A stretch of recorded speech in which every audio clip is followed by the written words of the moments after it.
शिंदेंच्या शिवसेनेचे पराभूत उमेदवार समाधान सरवळकर यांनी थेट आरोप केल्यानंतर या संदर्भात शिवसेनेचे आमदार महेश सावंत यांच्याशी बातचीत केली। प्रतिनिधी शिल्पा नरवडे यांनी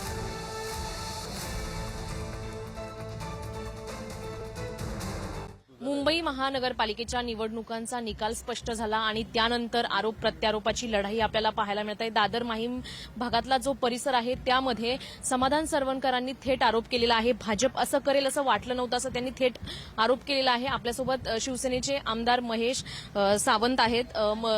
विशेष म्हणजे महेशजी, समाधान सरवणकरांनी हा थेट आरोप केलेला आहे, तर कसं पाहता याकडे? मी त्याच्या आरोपाकडे कधी सिरियस बघतच नाही, कारण त्याला तोंड आहे म्हणून कसं पण बोलायचं हे त्याला माहिती आहे।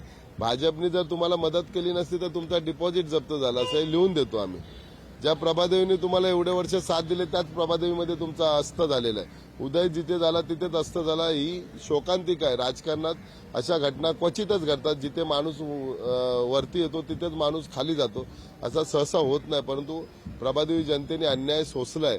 आज मला सांगा, प्रभादेवीतली जनतेने एक काम सांगावं की बाबा हे मी पूर्ण केलंय।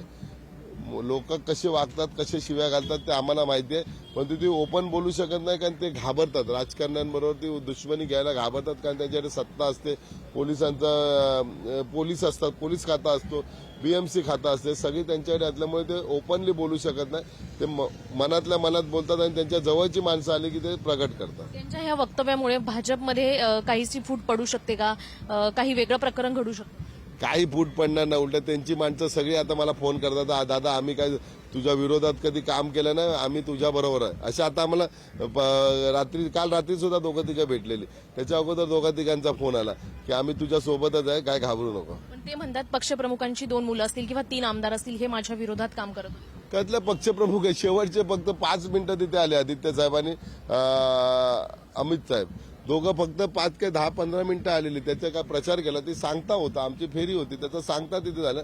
ते सांगताला ते म्हणाले की एक दिवस तरी मी येतो म्हणून आलेले। त्यांनी काय एवढा मोठा हे नाही, तुम्ही तर म्हणता ना की मी प्रभादेवी दादर म्हणजे माझा हे आहे, गड आहे, तिथे मी लोकांसाठी एवढा केला तेवढं केलं, पण लोकांनी तुम्हाला नाकारला काय, त्याचा तुम्ही पहिला चिंतन करा, नंतर बाकीचं बोला। त्यांचं म्हणणं की मी फक्त 500 किंवा 600 मतांनी हारलेलो आहे, नाहीतर माझाच विजय होता। हो, विजय होता तर या नगरसेवकाचा घ्या सर्टिफिकेट घ्या ना। इथे बघा, जो जिता वो सिकंदर, 10 मतांनी